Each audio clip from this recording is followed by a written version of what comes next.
What's up, everybody? It's the Tabletop Tyrant. I'm a bit congested, but we're going to knock this video out of the park. So Orcs and Goblins tribes. There's going to be a couple things. Mounts are going to be covered in the mount section. Everything should be tabbed by the time this video is up. And if you need to refer to anything, just go back to the tab. I'll cover things like the Boar Chariot, Wolf Rider, and the mount since they can be taken. And then when we get to their spot in special, I believe, I'll just refer you back. Profiles that pretty much stay the same, like Goblins, Orcs, they kind of tend to be the similar profile. We're just going to do it one time and then push on. So with that, let's jump right into the Army Special Rules and carry on from there. Boom.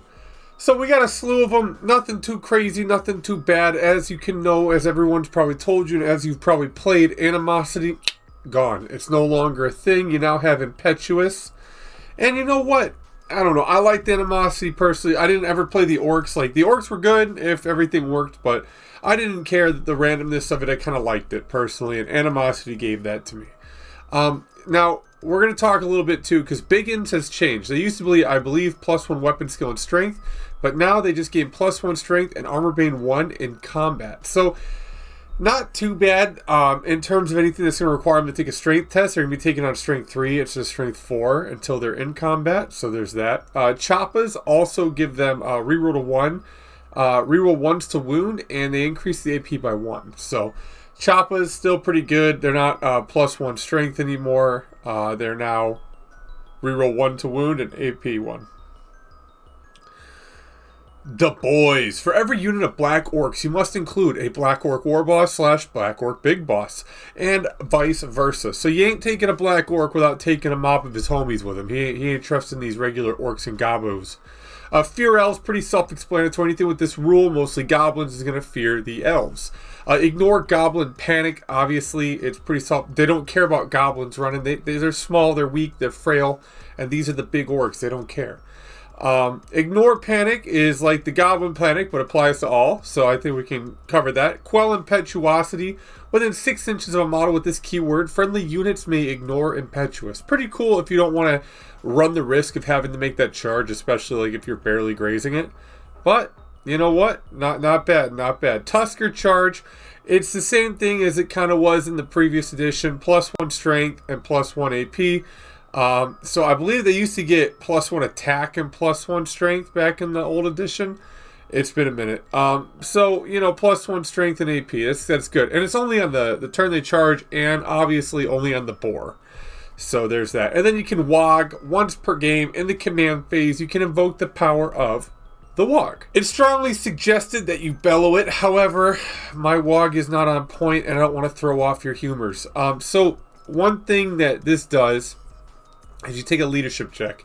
If you pass the leadership check, the character and the unit he's in may reroll 1s to hit and also add +1 to combat res. And if you stack that with a magical banner we're going to talk about in a second, it's not looking too bad for you.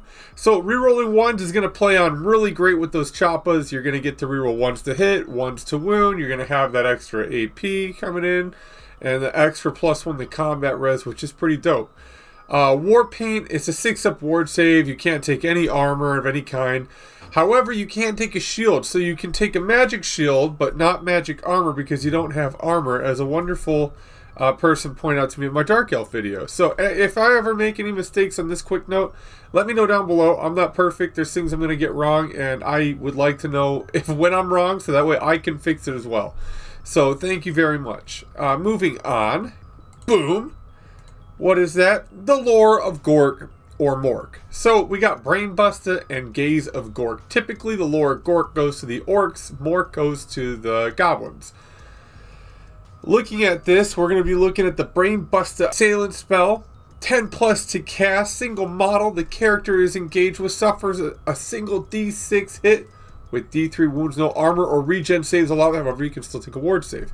It's okay, it's cool. I think the lore WOG is obviously that they have some way better spells. I wouldn't trade it out for Brainbuster unless I got some really dumpy magic, or if it was a level 1 and I wanted to kind of get a better spell, maybe I would trade it out.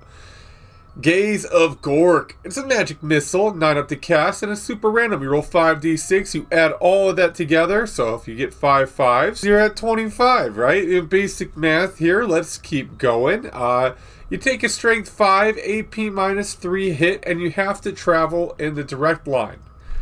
So the way it works is you tally up your 5d6, you make a direct line from the front base of the model, and anything hit by the range, so if you get 5 5s on your roll, 25-inch range, any model that touches takes a strength 5, AP 3 hit. Friendly or foe. So, not too bad. Moving on to our homeboy here, Mork. Mork's Curse, Hex 8 plus casting range 18 remains in play. While this spell is in effect, the target unit must reroll 6s of armor saves. Is it great? No. Is it bad? No. It's just one of those things to mess with your opponent, and if you're a Goblin player, you're probably already doing that anyways. You got Itching Nuisance, a spell that's returned. Hex 9. Until the start of your next turn sub-phase, enemy units suffer a D3 modifier to its toughness and initiative to a minimum of 1. Not too bad, personally. I like that one. It's a Hex. You got a 9 up. It's looking pretty good. I would take Itchy Nuisance over the Mork's Curse, but it depends on how much you want to be a pain in the booty. Moving on. The magic weapons. The battle axe of the last big wog, it's now got big in front of it, is back. And it's expensive just like always. 75 points, and it's plus 2 to your strength, AP minus 2, extra attacks D6, magical 2 hands, and strikes last. However, there's a caveat. If you get lucky, you roll that 6 on the D6, you lose the D6 freaking extra attacks, and you're just back down to the regular attacks your character gets. So, make sure you use it wisely. Next is Porco's Pig Sticka, 40 points. Strength plus 1, AP minus 3. Magical attacks must be a cav, chariot, or a monster to use. So you gotta be riding one of those bad boys. Its strength and AP only apply during the turn in which it charged, and you gain plus 1 attack for each rank in a unit. Not good. I don't really care for it. There's better stuff out there. The Choppiest Choppa. It's almost an auto-include just for the name alone. 35 points, strength 1, AP minus 3, magical attacks, and you get the meme weapon of all time. Now, the Choppiest Choppa has got to go down as pretty good, but nowhere near as good as the Wallopa's one-hit wonder. I'm gonna have terrible English after this. It's gonna be horrible. So let's make do with this as we can. It's 15 points, strength 10, AP 3, magical, strikes first, goblin or night goblin only, quick caveat, single use once per game during the first round of combat. The user may use this weapon after this weapon's used. You better hope you did something with it because it's now just a hand weapon with magical attacks. Not too bad, magical attack still helps you, but hey, you know what? It's a wallop, a one-hit wonder. Why not? Tell me why, for some reason, when this weapon came in my head, this is the scene that I thought about. Thanks to my sister. She was a Smash Bros. Champion over there. Moving on. Orcs and Goblins. Magic items. Talismans and armor. Armor and talismans. Troll hide trousers, 40 points, stacks with other armors. You know me. If you're a fan of this channel, you've been watching me since I've been doing the 8th edition stuff. I like things that add to the armor save. I do. I think they're funny and gimmicky. So, what does it mean when it stacks with other armor? The troll hide trousers increase your armor save by +1. They also give you a 5-up regen. So, if you're a Black Orc War Boss with full plate, and you take a shield, which is a 3-up, you could put these sweet pants on and get a 2-up. That's how that works. That is basic math. Freaking take that, Miss Ackerman. Armor of Mork, 30 points. Heavy armor also gain magic res -2. Yeah, it's cool. 30 points, heavy armor, -2 to the magic res. Yeah, I'll take it. Now here is where we get into it. I am jazzed for the glowing green amulet. I think it's freaking sweet. It's orky. I would take it. But then again, I would never play orcs competitively. To me, they're just I do it for the memes. I do it for the fun. I do it for the campaigns. I just think they're a great army. They've always been a little special spot in my heart for them. The glowy green amulet, 35 points. If the bearer of the unit is targeted by a spell, roll a d6 instead of dispelling. On a 2 through 6, you dispel the spell, get wrecked. On a 1, suffer a single wound and the amulet explodes and cannot be used again. Now you can continue using this because the risk is on you. Eventually, you're going to hit that 1, it's going to blow you up. The Collar of Zorga, 20 points. An enemy beast of burden, and for this purposes, we're talking about mounts and or things that are part of chariot, so cav or chariot. They're -1 to hit you. Is that good? I don't know. I think it's gimmicky. I think if you're maybe playing a lot of Bretonia and they're taking a lot of knights, maybe, but you know what? Not my type of thing. Moving on. Orcs and Goblins magic items. The standards. The big red raggedy flag. I can get behind that. 50 points. +1 weapon skill to the unit carrying the banner to a max of 10. And +1 to combat res. So like I said, you pop that wall, you're getting +1 combat res. Rerolling the hit. Rerolling the wound for choppas. AP up the butt. And now you have this banner, which is like the war banner, I believe. Except you get that +1 to weapon skill, which can hit, I believe, Chaos Warriors on a 4. Whatever it is, you're hitting something better, alright? That's all I know. Moving on. Then we got the WOG banner. 40 points. A unit with this banner can increase its max charge by 3. The way this works is you roll your charge and then you roll a d3 and add that to your charge. If you make it, you make it. If you don't, you don't. You know what? I had this happen. My son was playing with me. He hit this on the charge and it utterly destroyed my poor little Chaos Warriors. They were not having a good time. The Banner of Butchery. 35 points. The unit with this banner is +1 to strength when they charge and only on the turn they charge. So if you don't charge, your Banner of Butchery don't mean squat. You're going to be the Banner of the Butchered. And then you got Guff's Windy Banner. 20 points, reroll failed panic checks on a unit that is carrying this bad boy. Not worth it. Just lose the panic check. I'm just messing around. Yeah, good to put on goblins, especially if you're fighting high elves, you know, or any type of elves. Now we move on to the good stuff. Orcs and Gobs, magic items, enchanted/arcane. Let's do this. The big boss at 50 points. During your command phase, your character wearing this may take a leadership check. If passed, then the unit and themselves gain unbreakable until your next turn. However, you cannot be in combat to use this. So, you know, use it when you think you're going to be in combat. And then you get the Ed button at 15 points, gain impact hits 1 and it's AP -2. Use the model strength. Says something about orcs in italics, but it doesn't say specifically orc. So what do you guys think? I don't know. I mean, it says orcs in the italics above it. Normally that tells you how to do it, but it doesn't specify. Unlike Fungus One, where it does specify. Night Goblin, only 10 points, single use in the command phase. He can hand out his brews, his little micro brewery that he's been brewing on the side with mushrooms. And, you know, you take a leadership check. If passed, the character and the unit are immune to psychology. That doesn't sound like a bad deal at all for 10 points. And then you got Arcane, Glittering Whatnots, 40 points. If the bearer or the unit is targeted by magic, roll a d6. On a 1 to 3, this has no effect. On a 4 to 6, the spell is reflected back at the caster, but now the caster has a chance to dispel it and get rid of it. So I think it's funny. You can throw the spell back. I don't think it's very funny that he can then, after casting the spell, use the winds to dispel it. But hey, who am I? You got Buzz Gob's Knobbly Staff. Ugh. 35 points, and once per turn you can reroll a casting roll. I think that's a cool little thing to have up your pocket, I guess, if you really got something you want to go off. And then the Idol of Mork, 30 points. Idol of Mork increases dispel range by 3. Also, once per turn, you may reroll your dispel roll.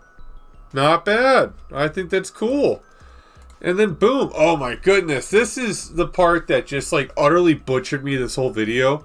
Was just like the amount of boo-boo I had to write down. It was pretty bad. So I got the War Boar clocking in at 16 points. It's movement 7, weapon skill 3, strength 3, initiative 3, and attacks 1. And you're looking at the special rules of Armor Hide, which adds 1 to your save. Counter Charge, which when someone charges you, you roll a d3 and you are allowed to meet them in the middle, and you count as having charge as well. Really good if you put sticks on them or cavalry spears. And then you get Swift Stride, rolling 3d6, taking the 2 highest. And then Tusker Charge, that +1 strength and AP thing we talked about. The Boar Chariot, aside from having the special rules of the boars, is a heavy chariot, and it comes with 2 boars and 2 crew. It's 90 points, and it has a 4-up save on the chariot alone. The Orc crew is weapon skill 3, ballistic skill 3, strength 3, initiative 3, attacks 1, leadership 7. The crew have cav spears and hand weapons. Special rules, Choppas, close order, so you get that +1 to combat res. First charge, which means if you hit somebody, they're disordered, they don't get rank bonuses. Ignore Goblin Panic, D6 +1 impact hits. Impetuous, you need to make that charge if you fail. Tusker Charge and Warband. Dope. You cannot go wrong with that. And then finally, my personal favorite, the Wyvern, Azog the Slaughterer, my homie, where you at? Hope you come back. So you can put that only a Black Orc War Boss, a regular Orc War Boss, or a Weird Knob Shaman can take that as a mount. It's a monstrous creature clocking at 130, but that's not too bad. It's movement floor. Movement 4, weapon skill 5, strength 6, +1 toughness to the rider, +4 wounds to the rider, initiative 3, attacks 3, and is packing a couple weapons. You get the Wicked Claws, which are strength as user and AP 2, and Venomous Tail. Must have 1 attack designated to this weapon. But my question to y'all is, can you put more attacks to the weapon? Because it says must have 1, but not more than 1. And there are weapons that specify only 1 attack can be taken. And we'll cover it. I think it's the Ragnarok or something. But anyways, what do you guys think on that? Can you take more? I don't know. And then also, you got the, it comes with strength as user, it's poison, and strikes first. So that's pretty good. Now, special rules is close order, fly 9, large target, stomp D3, swift stride, and terror. Oh. Moving on to the Goblin mounts, we got the Giant Wolf clocking in again at 10 points. Light Cav and his movement 9, weapon skill 3, strength 3, initiative 3, and 1 attack. Special rules, Chariot Runner, Fast Cav, Fire, and Flee, which is interesting. When someone charges you, you can Overwatch and then roll a single D6 to get out of dodge, and hopefully you make it. And then you get Swift Stride. So hey, you know what? It's not too bad. Next is the Gigantic Spider. It's Light Cav, 35 points, movement 7, weapon skill 4, strength 4, wounds +1, initiative 4, attacks 3, and you got some special rules packing with this bad boy. Armor Hide 1, so adding to that save, it is Fast Cav, poison attacks on the mount only. Don't be trying to put it on the rider with being sneaky, and Swift Stride. Alright, here we go, and then a Wolf Chariot. Now the Wolf Chariots are pretty interesting, and we'll talk about why in a second. Why is there 2 bases? Well, that's because you can add an additional wolf. And if you take 3 wolves, like you see here on Grom the Paunch, it becomes a 60 by 100 mil base. So just be aware of that when you're doing it. The Wolf Chariot's 53 points. It's a light chariot, and you can have a unit size of 1 to 5 with these guys. It's a 5-up save, and the chariot itself is strength 5, toughness 4, and wounds 3. The crew is weapon skill 2, bliss skill 3, strength 3, initiative 3, attacks 1, and leadership 6. And the wolf is as we previously talked about. Upgrades again, 5 points for a 3rd wolf. And if you purchase this, like I said, the base size does go up, and you can take a standard for 5 points. Special rules, Fear Elves, impact hits D3 +1, impetuous, open order, swift stride, and warband. So I believe warband, doesn't it allow you to take like the rank bonus and add another rank bonus to your combat res? I believe that's what it is. And then you got the Ragnarok Spider. This is the big dude, 100 by 150 millimeter base. And this is for odd knobs only. It's a behemoth, so it counts in at 310 points with a 4-up save. You can get the Spider and 8 crew with all that money you just spent on it, literal and points-wise. And the Ragnarok itself is movement 7, weapon skill 4, strength 5, toughness 6, wounds 7, initiative 4, and 6 attacks. And then the crew times 8, weapon skill 2, bliss skill 3, strength 3, initiative 3, attacks 1, leadership 7. They're goblins, what do you want? But you can upgrade this bad boy to a lava. Now, if you do upgrade it to a lava, I don't know if you can take it as a mount. It didn't say so. Maybe I misread it. Maybe there's a rule in the main rule book. But off the top of my head, I'm saying I don't know. And it's called the Spider Silk Lava. It's 35 points. And then what it ends up doing, I'll talk about in a minute. And I'll talk about that in a minute because we're going to talk about the Spider Venom Surge. Its strength is user, AP -2, D6 wound, poison attack, strikes first, and may choose to make 1 attack each turn with this weapon. Then you get the Spider Silk Lava. Range 12 to 48. Strength 2, 4 in the center. AP 0, AP 1 in the center hole. Bombardment, cumbersome. Here, wait for it. 5-inch template. And it acts like a stone thrower. And if you misfire, you lose a single wound instead of rolling the Stolefire chart. However, it should be noted that if you take this as a mount, the character is riding this. It has the How to special rule, and it is no longer a behemoth. I believe it's considered to be a chariot. Yes, a chariot mount rather than a ridden monster. So, and then moving on to the very last mount. Thank you for helping me get through this. It's the Giant Cave Squid clocking in again at 25 points. It's monstrous Cav, so he's going to be going on that big 50 millimeter base. And you got some random movement coming in. You got movement 3d6, weapon skill 4, strength 5, +1 wound to the rider, initiative 3, and attacks 3. Its equipment is a massive gob. Its strength user, AP -1, armor bane 1, and killing blow. Special rules, Armored Hide, again, +1. Hatred Dwarves, pretty self-explanatory. Impact hits D3. Loner, which means it cannot join another unit unless it has that keyword. And Random Movement. Alright, here we go. And we just did it. We did it. We did it, everybody. We squeezed through the mounts. Let's keep going. Push on! Alright, here we go. So we got our building an army. So here the characters can be 50% as always. You can take 0 to 1 Black Orc War Bosses, Orc War Bosses, or Orc Weird Knob per 1k. A Black Orc Big Boss, Orc Big Boss, Orc Weird Boy Goblin Bosses, Goblin Shaman, Night Goblin Bosses, and Night Goblin Shamans. Those are all your options. Moving on the core, Orc Mobs, Goblin Mobs, Snotling Mobs, Goblin Spider Rider, Goblin Wolf Rider Mobs. 0 to 1 Night Goblin Mobs per Night Goblin Chief or Night Goblin Shaman. 0 to 1 Night Goblin Squig Herds per Night Goblin Chief or Night Goblin Shaman. And also, if your general is a Black Orc boss, you can take 0 to 1 Black Orcs.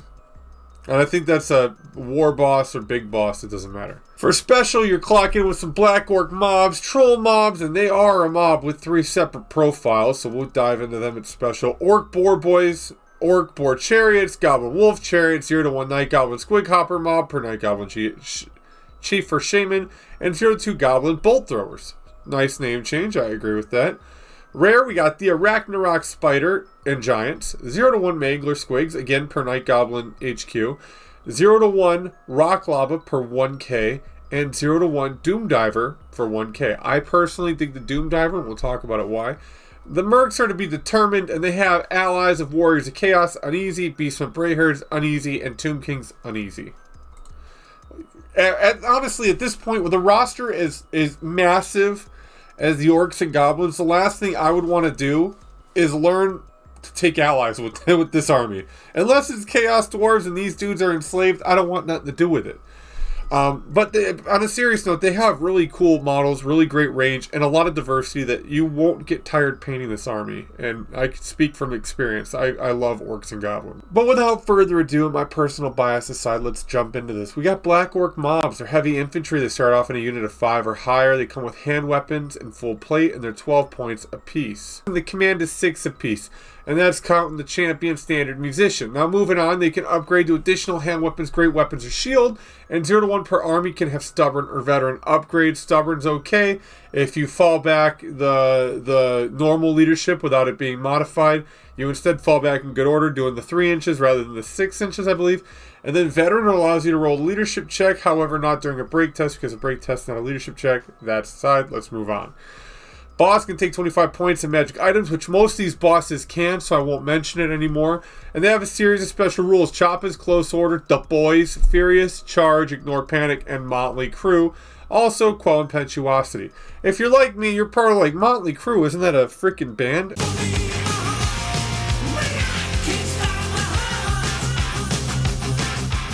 Yes, I believe it is, but it's also a special rule. And this special rule states that the unit can comprise of different weapons throughout the unit. So you can have like a unit of 12, 4 can be additional hand weapons, 4 can be shield, 4 can be great weapon. The only thing that I am like surprised with is I believe that you're going to have to pull from the front for sure now. Because if your front rank is additional hand weapons and they die, and your second rank is shields, then you have to fight next turn with those shield guys. And it's going to make it a big hassle. I recommend just trying to keep them all great weapons and just tell your opponent whatever the front rank is, it is. You know what I mean? Or not great weapons. I would just keep it all one weapon and let your opponent know that, hey, the front rank is what they're equipped with. Because the Black Orc previous kit, it doesn't give you options. It doesn't give you options to take, oh, I want 2 hand weapons, I want great weapon. They mix it up. So I would just put the rest in the back, maybe do the front 2 ranks of great weapons, and then explain, hey, you know, I'm not going to buy 3 boxes just to have a unit of great weapons or additional hand weapons. Best way to do it. Orc mobs. Now, these comprise of your Orc Arrow Boys, Savage Orc Arrow Boys, Savage Orc Boys, Savage Orc Big-Ins, all the Big-Ins, Orc Boy Big-Ins, all that stuff. Now, we're going to talk about it because they are movement 4, weapon skill 3, bliss skill 3, strength 3, toughness 4, wounds 1, initiative 3, attacks 1, 2 on the champ if you buy one, and leadership 7. You can upgrade to bows, additional hand weapon thrusting spears, throwing spears, shields, and the boss again may take 25 points of magical items. You can upgrade them to biggins for 2 points a model, and you can replace close order for skirmishers, which if you take arrow boys, I could see that being a benefit. 0 to 1 per 1k. Now they are going to see this on a lot of the orc units, including the bosses, minus black orcs. You can get rid of their armor and trade it for frenzy, 1 point per model. You're not allowed to take armor, but you definitely want to pay for the war point because you're going to get that 6-up invul. And then you can also take stabbers. Now big stabbers apply impact hits to the unit, not the model. So if you got the dude holding the giant spear, that guy dies, it don't matter. The whole unit just does D3 impact hits. It's okay. Special rules: Choppas, Close Order, Ignore Goblin Panic, Impetuous, and Warband. So again, getting that extra rank counting towards combat res, I believe. Moving on to the Gobs. Goblin infantry. Interesting. I like that they're bringing this kit back. Personally, for me, I'm a fan of traditional orcs with regular goblins, not the night goblins and savage orcs. However, Goblins infantry, they got hand weapon shield, 3 points per model. Command cost is the same as the orcs. Their movement 4, weapon skill 2, bliss skill 3, strength 3, toughness 3, wounds 1, initiative 2, attacks 1, 2 on the champion, and leadership 6. You can upgrade them to thrusting spears, which I would give them that extra rank of attack, let someone come to you. And then on top of it too, you can take nasty skulkers at 10 points a pop, and even buy light armor and a shield to increase survivability if you want. Give them a 5-up save if you buy both that together. Skirmishers can replace close order, and you can take magic standards up to 50 points. Special rules: close order, fear elves, horde, impetuous, warband.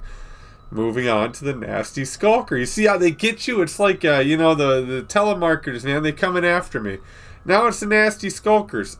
Their weapon skill 4, initiative 4, attacks 2, and then unit size 1+. I believe you can have 3 in a unit, but it didn't specify. You can take light armor, hand weapons, special rules, armor bane 2. Fear elves, horde, skulking menace, and then strikes first. Alright, skulking menace is pretty self-explanatory. You put these bad boys in a unit, they have to come out in the first round of combat. They jump out, they take the place in the front rank as a champion would, and then after that, they act as normal. 2, if your unit gets completely wiped out, these dudes don't pop out and run around, they are also wiped out. If this unit runs off the table before you can do it, they are counted as casualties and removed. When doing this, I recommend writing it down on a piece of paper and saying, yeah, my night goblin or my regular goblin unit right here is going to have nasty skulkers, because some people might get offended or they might think, oh, you're doing the gimmicky thing. Write it down so you can just prove it. Aside from that, we're going to move on. Snotling mobs. Something I didn't have validity for in the last edition until some people gave me some ideas for. I'm really good at bogging down opponents, which is decent. It's a swarm unit, size is 2 up and 35 points. You get hand weapons, throwing weapons, or special rules are immune to psychology, which is actually pretty helpful. Impetuous loner, open order, skirmishers, unbreakable, and vanguard. Yeah, so at 6 wounds and 5 attacks, you can really kind of tie something in with them. Maybe take a unit of 3, tie something down, hit the flank, I don't know. The world's your oyster, you do what you gotta do. I can't tell you what to do in this. You got Night Goblin mobs. They're the same stats and command cost as regular gobs. However, no shield upgrades, and they can take short bows. So if you want that range and you want to be put these dudes on a hill, get that range. Throw some fanatics in there, which we'll talk about in a second. Let them just pop out. You can take netters for 20 points a unit. What's a netter do? When in combat, step 1.1, as the book would say, so the very first thing you do, is roll a d6. On a 2 up until the end of this round, the enemy unit is -1 strength to a minimum of 1. Pretty dope, pretty self-explanatory, pretty cool, why not? But Night Goblins, they don't end there. They're a little tricksy, right? They got a little thing up their sleeves, and that is Fanatics. 0 to 3 Fanatics at 25 points a pop. Not bad. Now, Tyrant, what's a Fanatic? Who are these guys? I'm glad you asked. Fanatic, Strength 5, Toughness 3, Wounds 1, Initiative 5, Leadership 10. Fanatic, Ball and Chain. Any unit, friend or foe, suffers D6 Strength 5 hits with an AP 3. That's its weapon. That's pretty disgusting. We got a series of special rules. the psychology and release the Fanatics. And by a series, I guess I just meant 2. When you release the Fanatics, you do so in your compulsory movement phase. You get 2d6 movement in the direction of your choice. You get to pick this round. Then it only takes place on your compulsory movement phase. Can you move them again? And then you roll the scatter die with the movement, and it's now d6. If it gets in base contact with the unit, it hits the unit, it counts as going through the unit, and it can be friend or foe. You ignore the 1-inch rule when it comes to these fanatics. If you decide to move a unit up to a fanatic, you move it the least amount of inches out of the way. And then it says death cannot be targeted by any attack except if a template accidentally scatters is the only way you can target them. If they hit an obstacle, linear, impassable, dangerous, they die. Goblin Wolf Riders, we're going to talk about them. We're going to talk about the crew. So they are weapon skill. We're going to talk about the crew. They're weapon skill 2, bliss skill 3, strength 3, toughness 3, wounds 1, initiative 3, attacks 1, 2 on the leadership, leadership 5, 6 on the champion. 10 points apiece, 7 for the champ, 5 for the rest of the command, and they're a unit size of 5 up. They pack a hand weapon, a shield, and they can upgrade the cav spears, or they can replace their shields with short bows, which is fine if you want to use the fire and flee. So 0 to 1 per 1,000 points can take feigned flight or reserve move, and reserve move, and you can have 50 points of a magical standard. The special rules, as we talked about before, they have Fear Elves, Impetuous, Skirmishers, and Warband on top of the rules that are included in the Wolf and the Mounts. Night Goblins, Squig Herds. They got 2 profiles, a Squig Herder and a Cave Squig. Unit size is 1 Herder per 5 Cave Squigs, and the Herder is 3 points, the Squig is 5, so the base unit points would be 53. If my math is off, I am not a mathematician. I am a dude that did this at 3 in the morning. The same stats as the God, but leadership 6 for the Cave Herder, the Squig Herder, and then the Cave Squig's movement 4, weapon skill 4, strength 5, toughness 3, wounds 1, initiative 4, attacks 2, leadership 3. Equipment, you got hand weapon, and then on the Cave Squig, you got the huge Gob. AP 1, armor bane 1, strength is users. So that's cool. So on 6s, you're AP 2. That's nice. And the Herder can take a thrusting spear for 1 point, but why would you unless you just need 1 point to spend? Then they have a couple of special rules. Hatred Dwarves, the psychology, Impetuous Loner, Motley Crew, Open Order, Skirmishers, Squigs Go Wild, and Warband. Now, pretty much when Squigs go wild, if you break and there's 5 Cave Squigs, you roll 2d6. And what that does is everything within that 2d6 range of that unit suffers D3 Strength 5 AP 1 hits. For every 5 additional squigs you have, you add +1 to the D3 attacks. After this, the unit is removed from playing, counts as a casualty. Finally, Goblin Spider Riders. Same stats as the Goblin Wolf Riders for rider cost, 12 points of command cost, and is the same as Wolf Riders. The Spider is weapon skill 3, strength 3, initiative 4, and attacks 1. Equipment, hand weapons, shields, spider, poisonous fangs.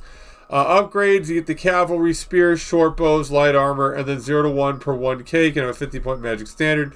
Special rules. You get Fear Elves, Impetuous, Open Order, Move Through Cover, Fast Cap, Poison Attack, Swift Stride, and Warband. I'm not a big fan of the Goblin Spider Riders, but who knows, maybe you are.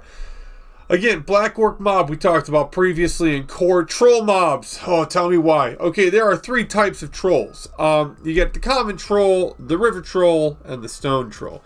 The Common Troll is 41 points. It's movement 6, weapon skill 3, bliss skill 1, strength 5, toughness 4, wounds 3, initiative 2, attacks 3, and leadership 4. You get some special rules along with that. Armor bane 1, close order, fear, flammable, regen 5 up, and stupidity. The River Troll is 49 points. It's the same stat aside from the +1 wound, and it's -1 initiative. Special rules are the same as the Common Troll. Cool.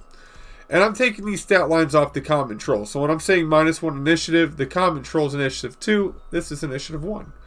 And then the Stone Trolls. You got 45 points and its changes are... -1 initiative, +1 leadership. Special rules are the same, however you get 2 new ones. Magic Res -1 and Armored Hide 1. It's light armor, Troll Vomit, and hand weapons. What the heck is Troll Vomit?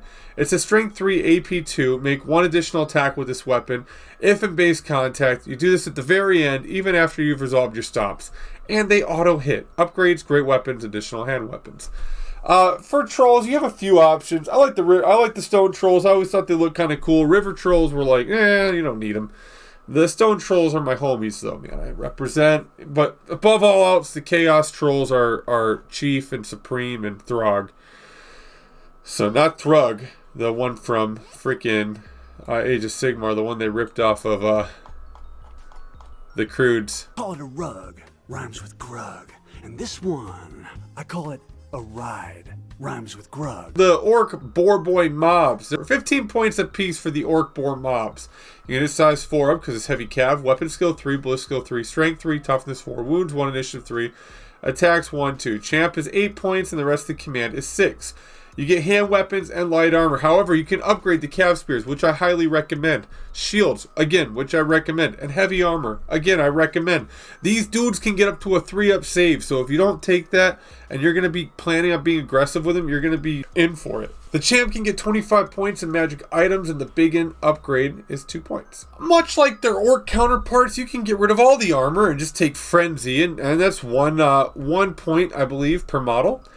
And they would become the Savage Orcs. You can buy the War Paint for 1 point, and then you can also take 50 points of Magic Standards, whether you're Savage or regular. There we go. But do special rules. Furious Charge, Ignore God Panic, Impetuous, Warband, and then all the little sprinklings in from the War Boar over in mounts. Orc Boar Chariot, covered in mounts. Goblin Wolf Chariot, covered in mounts. Snotling Pump Wagon, not covered in mounts. Alright, let's go. We got this. The Snotling Pump Wagon is 35 points, and it's got 2 profiles. You got the pump itself, and then you got the Snick Snotling Crew. Armor is a 6 up, and its unit size can be 1 to 6. Spam all 6, I dare you. If you do, send me a picture of it. I gotta see it. It's a light chariot, and it's a pump wagon with 2d6 movement, strength and toughness 4, and 3 wounds. Its crew is freaking Snotlings. We've already covered them. Equipment, hand weapon, and throwing weapons. Special rules, Armor Bane 3, pump wagon only, which, holy cow, 3 Armor Bane? That's rough. Immune to psychology, impact hits D3 plus 1, loner, open order, and random movement. You can't go wrong with it. Like I said, run 6 for the meme. Do one row of 3, another row of freaking 3, and just psych out your opponent. Squig Hoppers here. When I did this script, I accidentally wrote the Squig Hopper script down where the Squig herd was, because I had seen so much squig, it made my mind freaking explode. So it's the same stat as the Goblin Wolf Riders. For the mount, you got Bounder Squig, which is movement 3d6, weapon skill 4, strength 5, initiative 4, and 2 attacks. These dudes are really freaking good at eating things because they got the huge gob, which is AP -1 for Armor Bane 1 on 6s. Again, this applies only to the mount. I feel like that makes sense. The Rider alone has a hand weapon, and you can upgrade it to have a cav spear, though, and light armor. I wouldn't give it the light armor. I would give it the cav spear. I would charge these dudes in, eat them, poke them, be done with them. Its special rules are Hatred Dwarves, immune to psychology, impact at 1, loner, so it can be joined by its boss, open order, random movement, skirmishers, warband. So there you go. Somebody might be asking, but why is there no fear elves on these goblins? That's because they're immune to psychology. For anyone new, that immune to psychology, they don't care about being afraid. They don't give a crap. They're too upped on mushrooms right now to be caring. Moving on, the Goblin Bolt Thrower, 50mm square base. Ooh, I always thought the 40 fit pretty good. It's toughness 5, wounds 3, and 45 points. You got Goblin Crew with Goblin Crew scats, and it's a bolt thrower. So what's a bolt thrower do? 48-inch range, strength 6, AP 3. You got the special rules, cumbersome, move or shoot, multi-wounds 2, and through and through. So through and through works like this. You start off at strength 6. You punch that first dude, it's strength 6. It goes to the next dude, it's now strength 5. It goes to the next dude, strength 4, and you do it all the way down to 0. Now, in the previous edition, it would stop if you failed the wound. However, I didn't see it say that anywhere, so if it did, please let me know down below and give me a page number so I can look it up for my own knowledge. Please and thank you. Upgrades, you can buy Orc Bully for 10 points, and the special rules, Fear Elf Skirmishers. There we go. Moving on. The Arachnarok covered in mounts. Boom.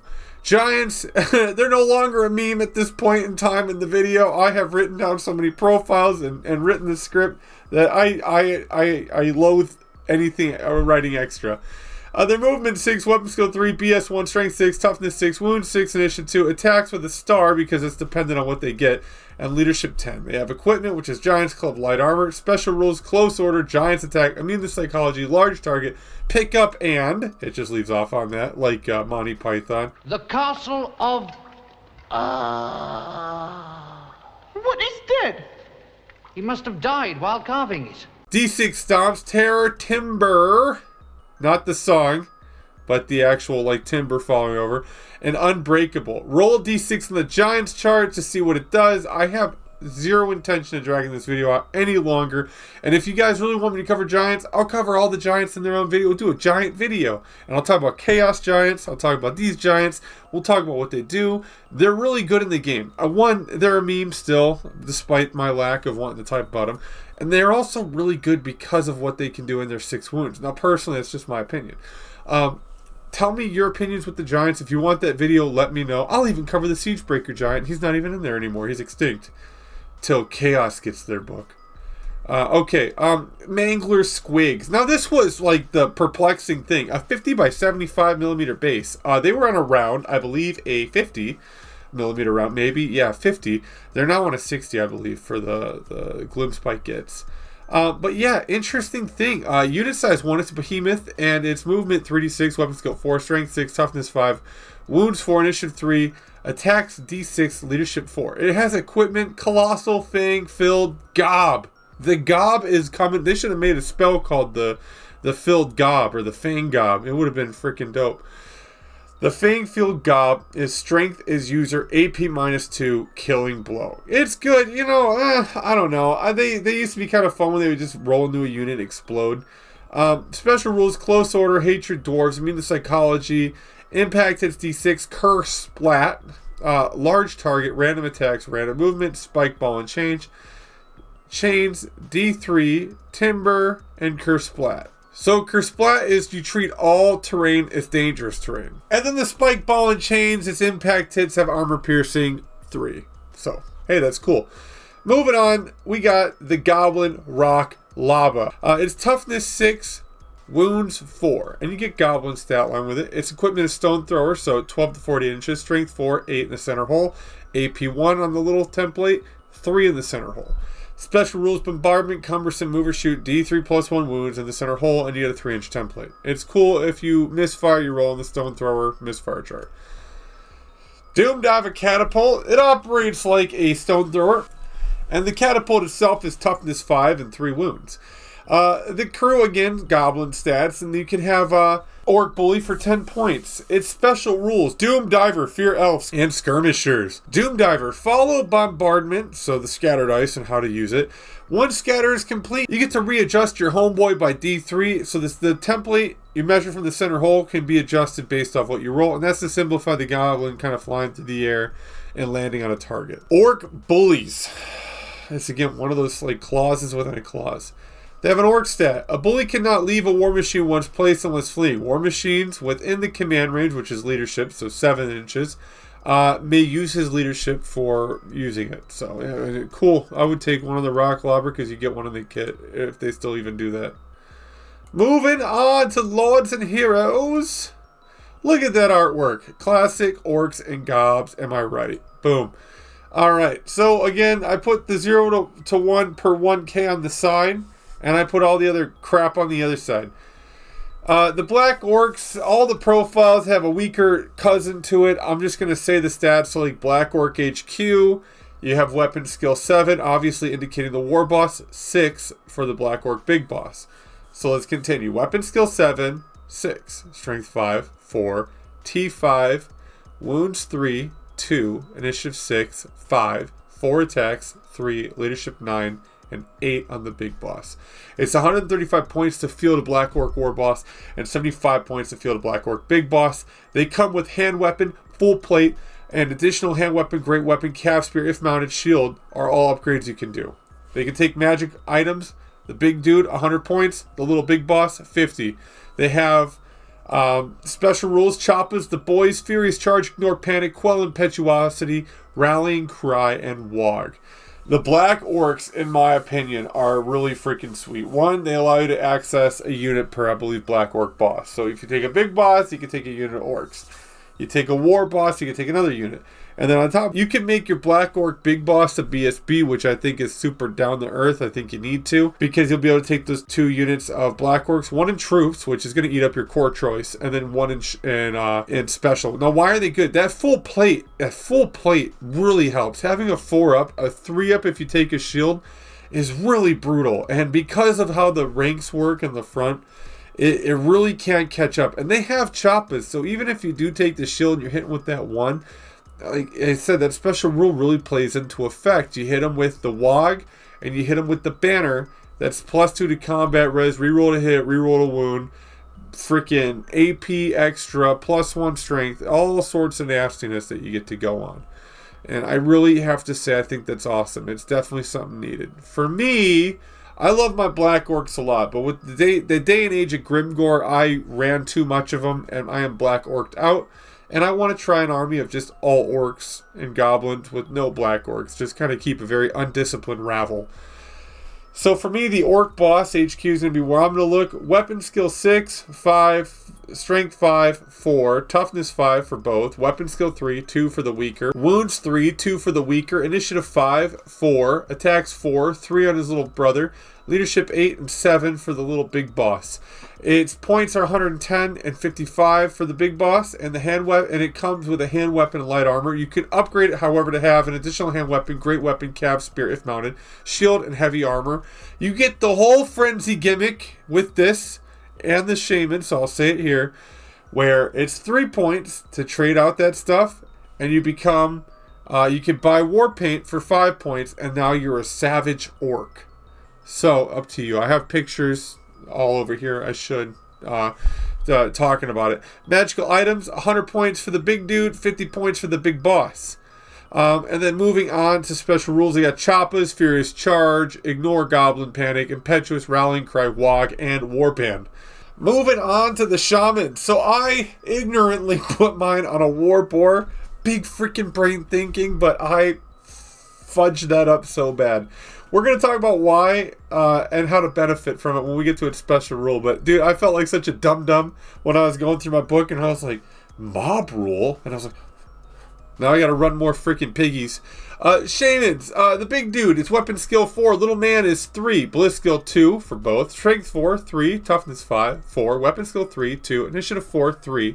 Attacks 2, 1. Leadership 8, 7. And his points is 160 and 65 points for the little goblin or orc weird boy. Its magic is level 3, 1 for the weird boy, and you can take battle magic, elementalism, and Wog. You can be upgraded to upgrades can be mounted 0 to 1 per 1k, obviously frenzy, and then war paint for 5 points. And its level upgrades are 30 points, so you can pay 30 points for the weird knob to be a level 4, and 30 points for the weird boy to be a level 2.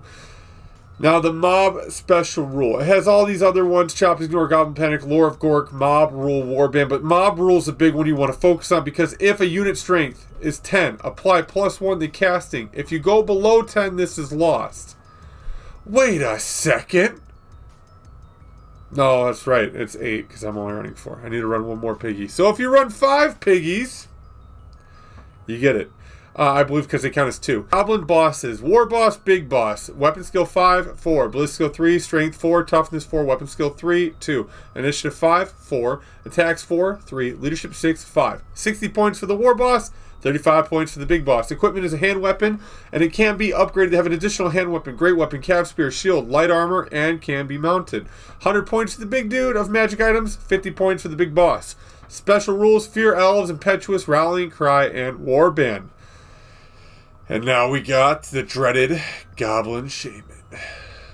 So again, Goblin Shamans, weapon skill 4, 3, bliss skill 3, strength 3, toughness 4, 3, wounds 3, 2.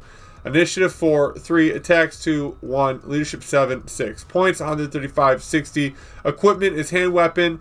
Magic level is 3 for the big dude, 1 for the little. Elementalism and Wog magic are what they're accessible to having, and that does change based on if you take a Night Goblin Shaman or a regular Shaman.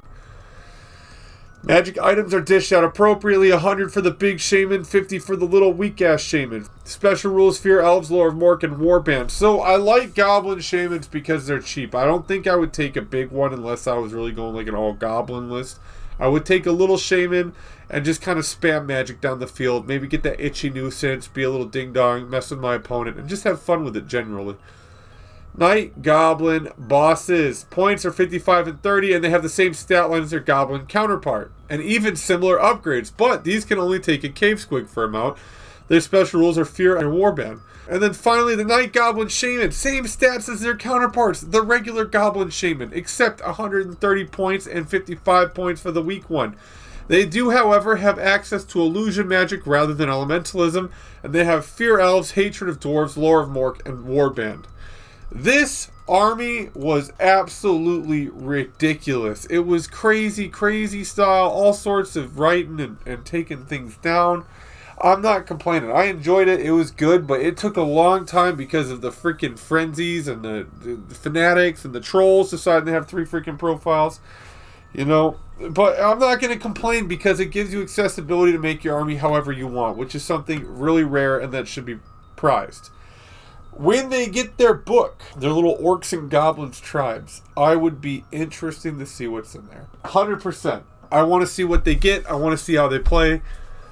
I want to see what other things they can unlock. I really think it's going to be interesting. I don't know. Anyways, we're going to do a little update here. So tomorrow, when this video airs, should be Friday. That means Saturday, we're going to talk about where you can get models for this army. Because it strikes me, and I've seen a lot of people talk about the old world kind of being DOA, it not going to do good. People say the range takes a while. So I really want to focus on how to get models, both physical and STL, where I go, where you can go, and how to build your basic army and how to build like maybe a 2,000 point army. That'll be coming out tomorrow, and yeah, that's pretty much it. I hope y'all had a wonderful time. Thanks for bearing with me on this. I know it seems like a lot of just like, but it's just a lot of stuff to spit out.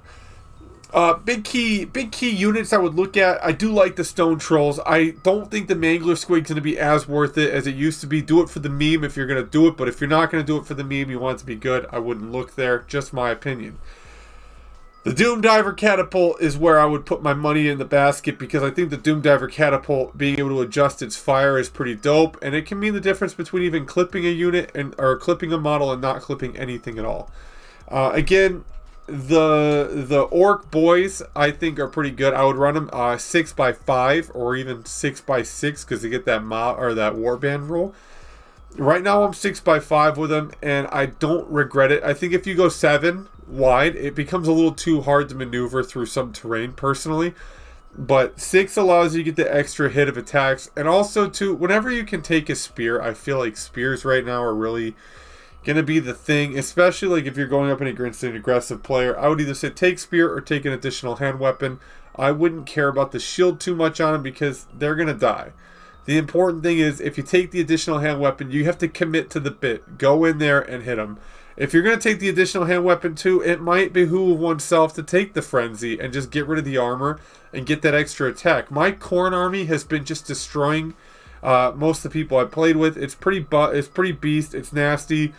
You know, I don't have a wizard in it. I pay with magic. I think about adding one, but then I just think about the blood god and how mad he would be if I did that to him.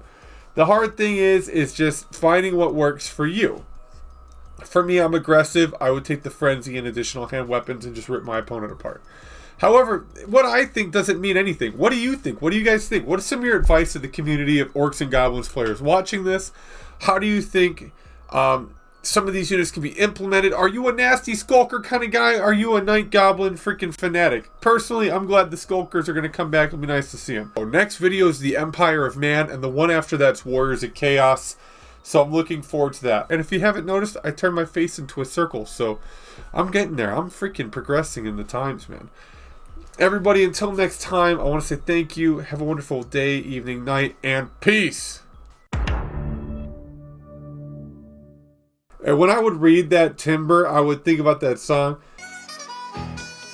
It's going down. I'm yelling timber. It's going down. Oh, cringe. Cringe. Hopefully it's on a wizard level. It's on a odd knob instead of a weird knob instead of an odd knob, so they have 3 wounds instead of 2. Well, you know, you get what I'm saying. Cut all this crap out, Craig. Later when you're editing, cut this shit out. That's all, folks.